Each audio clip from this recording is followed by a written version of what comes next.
really be inspiring to her is to see this diverse group of people that make up a community who are each using their individual talents and abilities to fight and ultimately eradicate this insidious disease.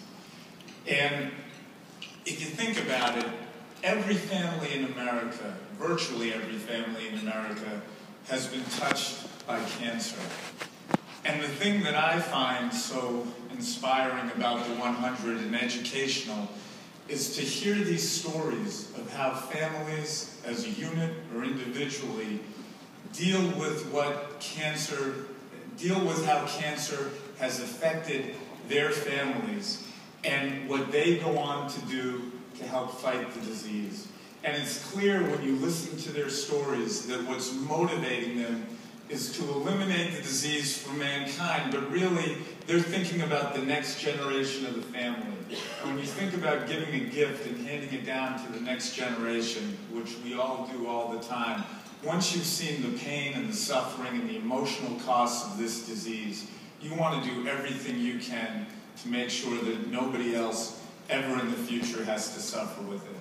And I think Matt started off our evening tonight, and he's a great example of that. His father has had wonderful care. Ken and Celeste, they're wonderful people. They've had this amazing care at MGH. And for the second year in a row, Matt, our greatest export to the West Coast, has come back here.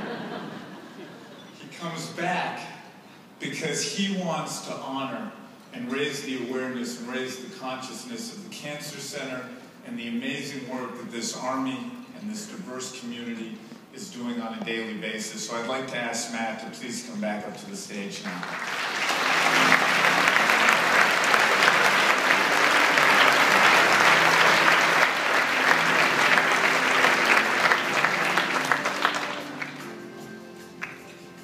That's great. Export to the West Coast. Sitting next to my father, and he just turned to me and goes, "Let's not push it."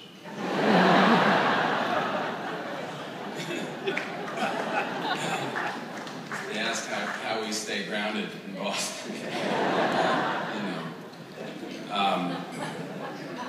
I have to say, as a Bostonian, like everybody else in this room, I'm familiar with Myra Graff's work and feel that loss and the loss that her passing has left in our community. But her commitment and her selflessness is exhibited in a lot of the people that we have here tonight. And that legacy carries on, fed by her example and carried on by those of us who are inspired by it. And we wanted to point out at this point in the program that there are a huge number of young philanthropists this year among this year's honorees, and so we just wanted to take a moment to recognize them. Okay, here we go. Mike Duffy was inspired to give back to the physicians.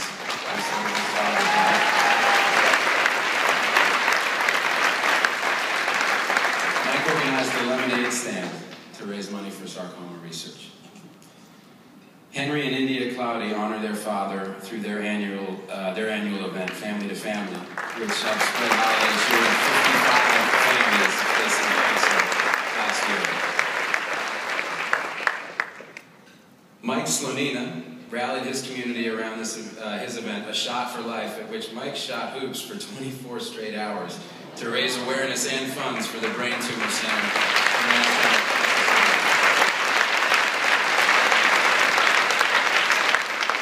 For the last 5 years, Sally Johnson has been making beaded bracelets and necklaces that she sells to raise funds for ovarian cancer research in honor of her mother's life.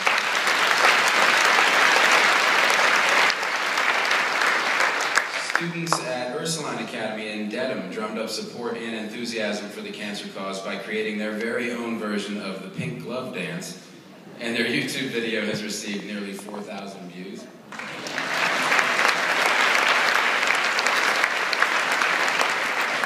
Students on the Grafton High School National Honor Society were inspired by a local family's experience with stomach cancer to spearhead an annual campaign during Stomach Cancer Awareness Week.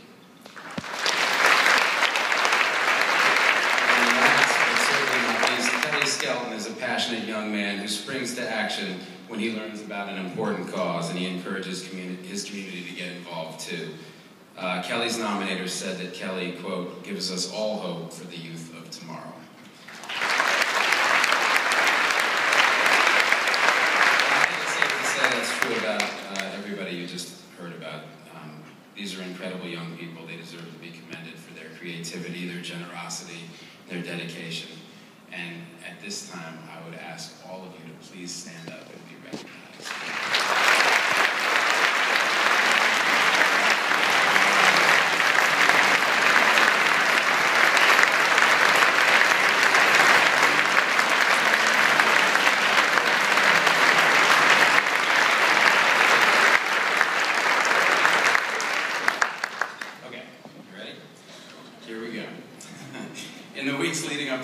Some of our young philanthropists came together to make 800 bracelets with beads representing many different types of cancer.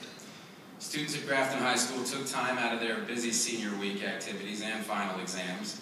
I bet it was hard to take time out. But they crafted these bracelets. And the volunteers with Lucy's Love Bus jumped at the opportunity to help. Now, if you make a gift to the Cancer Center tonight, you will receive one of these very special bracelets. There are pledge cards and pens located in the center of your tables, for those of you who weren't here last year. And students from the Grafton High School National Honor Society are coming around now to collect the cards and distribute bracelets. Congratulations, by the way, guys.